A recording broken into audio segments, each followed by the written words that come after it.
देश और दुनिया के अलग अलग हिस्सों से आकाशीय बिजली गिरने की घटनाएं अक्सर सामने आती हैं।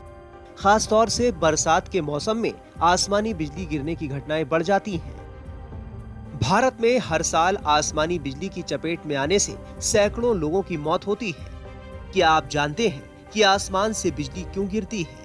आखिर आकाशीय बिजली गिरने की वजह क्या है?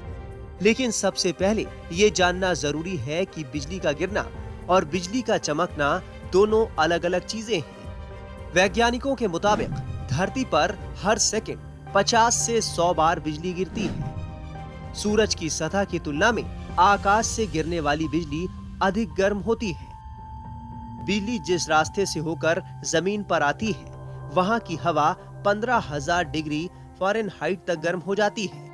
बिजली कहीं भी और कभी भी गिर सकती है। इसके बारे में कोई पूर्वानुमान नहीं लगाया जा सकता।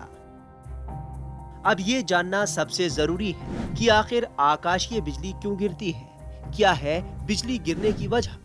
आसमान में बादल विपरीत दिशा में जाते हुए आपस में टकराते हैं। इससे होने वाले फ्रिक्शन से बिजली पैदा होती है। आसमान से गिरने वाली बिजली को कंडक्टर की जरूरत पड़ती है, यानी जिसके जरिए बिजली पार हो सके।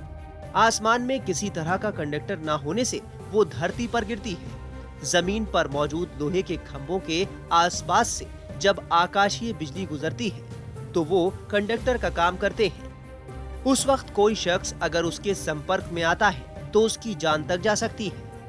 आकाशीय बिजली का असर ह्यूमन बॉडी पर कई गुना होता है। डीप बर्न होने से टिश्यूज डैमेज हो जाते हैं। बिजली का असर नर्वस सिस्टम पर पड़ता है। हार्ट अटैक होने से मौत तक हो जाती है। आकाशीय बिजली गिरने को लेकर लोगों में कई तरह की भ्रांतियां भी हैं। जैसे किसी जगह या किसी चीज पर बिजली गिरने के बाद वहां दोबारा बिजली नहीं गिरती। लेकिन ये गलत है। ऐसा नहीं है। बिजली कहीं भी, कभी भी और एक जगह या किसी चीज पर दोबारा भी गिर सकती है।